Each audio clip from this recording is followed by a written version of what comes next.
Good evening all of you. आपका अपना YouTube class mechanical lovers में स्वागत है। जैसा कि प्रीवियस लेक्चर में आपको हम बताए थे construction details of horizontal milling machine और मिलिंग मशीन को पूरा डिफाइन किए थे कि मिलिंग मशीन आखिर होता क्या है। कोई भी वर्कपीस से मेटल को रिमूव करना, ठीक है, बाय मल्टी पॉइंट कटर, ठीक है, तो उसे हम बोलते हैं मिलिंग मशीन। मिलिंग मशीन का आपको डायग्राम बताए थे, टाइप्स ऑफ मिलिंग मशीन बताए थे।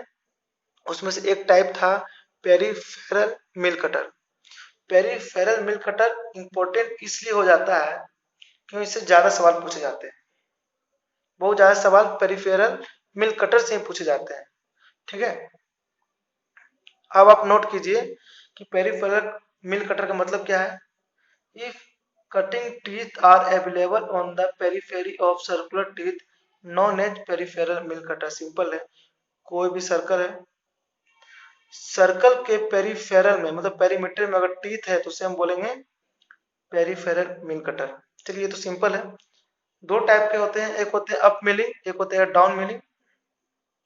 डाउन मिलिंग कटर को हम क्लाइंबिंग मिलिंग बोलते हैं, अप मिलिंग को हम कन्वेंशनल बोलते हैं। ये पूछा जाता है कि अप मिलिंग को क्या बोलते हैं, कन्वेंशनल बोलते हैं, और डाउन मिलिंग को क्लाइंबिंग बोलते हैं। क्यों बोलते हैं आप डायग्राम देखते ही समझ जाइएगा। देखिए, पहला डायग्राम आपके सामने हम रखते हैं, ये है सिंपल। दोनों केस में ये जो वर्कपीस है डायरेक्शन किधर है, इस डायरेक्शन पे जा रहा है। देखिए, फीड हम दे रहे हैं दोनों सेम डायरेक्शन, लेकिन जो पेरीफेरी का जो रोटेशन है वो दोनों चेंज है। इसमें क्लॉकवाइज डायरेक्शन पे रोटेट हो रहा है, इसमें एंटी क्लॉकवाइज डायरेक्शन पे रोटेट हो रहा है।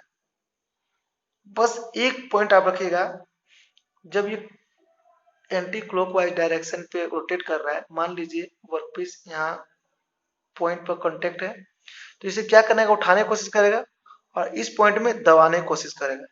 मतलब फोर्स इसके द्वारा वर्कपीस में कहां लग रहा है, नीचे, और इस पे ऊपर, ठीक है। जाहिर सी बात है, ये उठाने की कोशिश कर रहा है, इसको दबाने की कोशिश कर रहा है, ठीक है।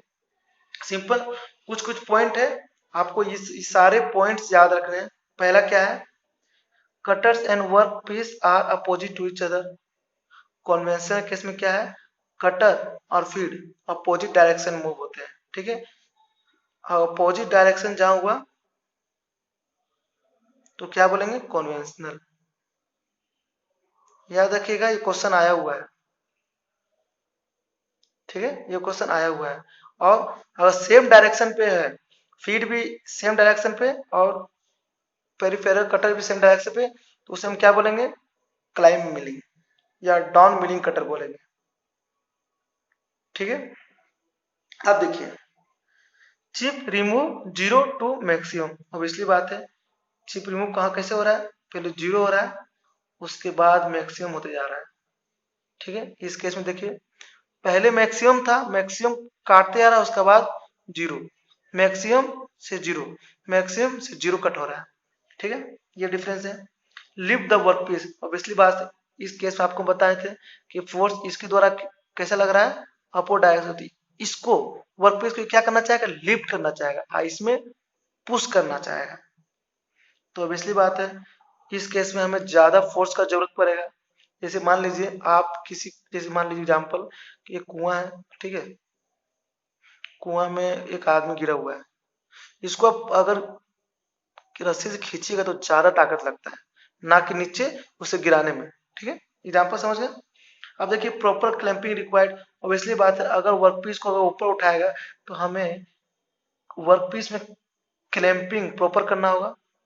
क्लैंपिंग मतलब क्या है कि इसको अच्छे से पकड़ कर रखना होगा, क्लैंपिंग करना होगा अच्छे से। और इसमें अगर नहीं भी करे तो कोई दिक्कत नहीं है, क्यों, ये फोर्स ही नीचे डायरेक्शन में लग रहा है, ठीक है। पुअर सरफेस फिनिशिंग होता है इस केस में, पुअर सरफेस फिनिशिंग होता है इस केस में। सरफेस फिनिशिंग अच्छा होता है क्योंकि फोर्स नीचे डायरेक्शन तो आराम से हो जाता है। मोर टूल वेयर होगा और लेस टूल लाइफ। इसमें जो टूल होगा, ये सब क्या है, टूल है, टूल है, इसमें टूल का लाइफ क्या होगा, लेस होगा। इसमें क्या है, मोर होगा। क्यों, इसलिए बात है, इसमें हमें ज्यादा फोर्स का जरूरत होगा, ठीक है। इसे समझिए, फोर्स अगर आप बढ़ाएंगे, ठीक है, तो क्या कांटेक्ट बढ़ेगा? कांटेक्ट बढ़ेगा तो टूल लाइफ क्या होगा? कम होगा। क्यों कम होगा? क्यों, आप ही बताइए। जैसे मान लीजिए कि एक वर्कपीस है, इसमें आप टूल को जितना ज्यादा देर तक रखिएगा, उसका थर्मल रेजिस्टेंस क्या होगा? थर्मल रेजिस्टेंस उतना ज्यादा बढ़ेगा, तो टूल लाइफ ऑब्वियसली बात है डिक्रीज कर जाएगा। ठीक है, तो सारा प्रोसेस आप समझ गए। बस एक आप याद रखिएगा इसमें, क्या कि इस केस में क्या होता है, मतलब कन्वेंशन केस में ये फोर्स वर्कपीस का ऊपर की ओर लगाता है और डायरेक्शन अपोजिट होगा। तो सिंपल समझ लीजिए, अगर फोर्स अगर ऊपर की ओर लग रहा है, ठीक है, फोर्स अगर ऊपर की ओर लगा रहा है और ग्रेविटेशन फोर्स में नीचे की ओर लग रहा है, तो क्या होगा? चिप रिमूव होगा 0 टू मैक्सिमम, वर्कपीस को लिफ्ट करेगा, फोर्स क्या होगा? ज्यादा लगेगा। अगर ज्यादा फोर्स लगे इसको ऊपर उठाने की कोशिश करा तो क्लैंपिंग हमें अच्छा से पकड़ कर रखना होगा। सरफेस फिनिशिंग उतना अच्छा होगा नहीं। जितना ज्यादा कांटेक्ट में रहेगा तो टूल वेयर ज्यादा होगा। ठीक है, टूल वेयर ज्यादा होगा तो लेस टूल लाइफ होगा। हेंस आप समझ गए कि पेरिफेरल मिल कटर का दो difference, up milling and down milling. Thank you.